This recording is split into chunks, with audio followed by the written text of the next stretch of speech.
Top quality और consistent performance के लिए सिर्फ सिल्वर पंप्स। टॉप क्वालिटी और कंसिस्टेंट परफॉर्मेंस के लिए सिर्फ सिल्वर पंप्स, नाम याद रखना।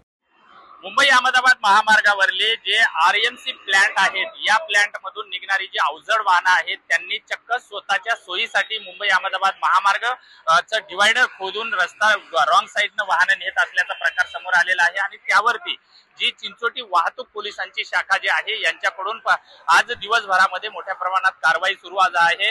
मी आता वसईच्या मालजीपाडा या परिसरामध्ये आहे। आपण जर बघितला तर हा मुख्य मुंबई आणि गुजरातला जोडणारा महामार्ग आहे आणि या ठिकाणी दिवसाला लाखो वाहनं जे आहेत हे मुंबई गुजरातच्या दिशेने प्रवास करत असतात। माझ्या बाजूला जर बघितला तर हे आरएमसी प्लांट आहे आणि याच आरएमसी प्लांट मधून इतके मोठे अवजड जे मिक्सर जे आहेत हे बाहेर पडत असतात। आणि दुसऱ्या बाजूला जर आपण बघितला तर हा जो महामार्गाचं जे डिवायडर आहे केवळ यांच्या सोयीसाठी यांनी हे डिवायडर या ठिकाणी तोडलेलं आहे आणि चक्क हे वाहन या डिवायडर तोडून विरुद्ध दिशेला जात असतात। त्यामुळे मुंबई अहमदाबाद महामार्ग हा पूर्णपणे जाम होत असतो। माझ्यासोबत आता स्वतः पोलीस निरीक्षक अरविंद चौधरी आहेत। सर, काय सांगणार, कशा पद्धतीची कारवाई आहे? किनारा डाबा ते मालजीपाडा याच्या दरम्यान जवळजवळ 60 ते 70 आरसी प्लांट या अहमदाबाद हायवेवर आहे।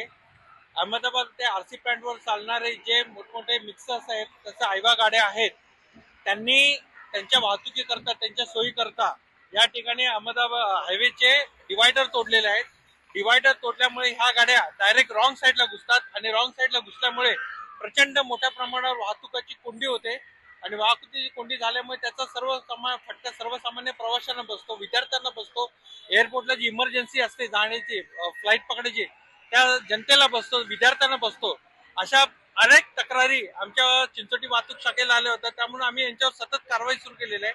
आज दिवसभर अशा 40 मिक्सर आणि ॲवर आम्ही कारवाई केलेली आहे। तसंच या ठिकाणी असलेल्या मोठ्या प्लांटमुळे याच्या मातीचं साम्राज्य आहे, धुळीचं साम्राज्य आहे, त्यामुळे इथे भूमिगत गटारे सुद्धा ब्लॉक होत चाललेले आहेत आणि या ठिकाणी पावसात मोठ्या प्रमाणावर पाणी साठून ती वाहतूक कोंडी होणार आहे। त्यासोबत आम्ही महानगरपालिका प्रशासनाला सुद्धा कळवलेलं आहे। अशा प्रकारची वाहतूक कोंडी होणार नाही, हे रॉंग साईडनी या गाड्या घालणार नाही, यासाठी आमची सतत ही कारवाई सुरू राहणार आहे। आणि त्याच्यावर जेणेकरून कसे करून आम्ही रॉंग साईडनी ज्या गाड्या घालणार आणि हायवे जे तोडले ते गुन्हे दाखल करून यावर आम्ही पायबंद घालणार आहे। निश्चितच आपण बघितलं, कारण मुंबई अहमदाबाद महामार्ग हा राष्ट्रीय महामार्ग आहे आणि केवळ या ठिकाणचे जे आरएमसी प्लांट वाले असतील, या ठिकाणचे अनधिकृत भूमाफी असतील, ज्यांनी माती भराव केलेला आहे, त्यामुळे हा महामार्ग पूर्ण चारी बाजूने ब्लॉक केलेला आहे। पावसाळ्यामध्ये हा महामार्ग जो भरण्याचं कारण आहे, पाणी भरल्या जातं आणि त्यामुळं या ठिकाणचा पूर्ण वाहनधारक जे आहेत हे ठप्प होतात। जवळपास 10 ते 15 किलोमीटर पर्यंत जी वाहतूक कोंडी जी होते त्याला कारण हे आहेत आणि त्यामुळे आता हे पोलिसांकडून ही कारवाई करणं सुरू झालेली आहे। निश्चितच या कारवाई नंतर याच्यावरती पायबंद बसेल का हे पाहणं तेवढंच महत्वाचं आहे। विजय गायकवाड, TV9 मराठी, वसई।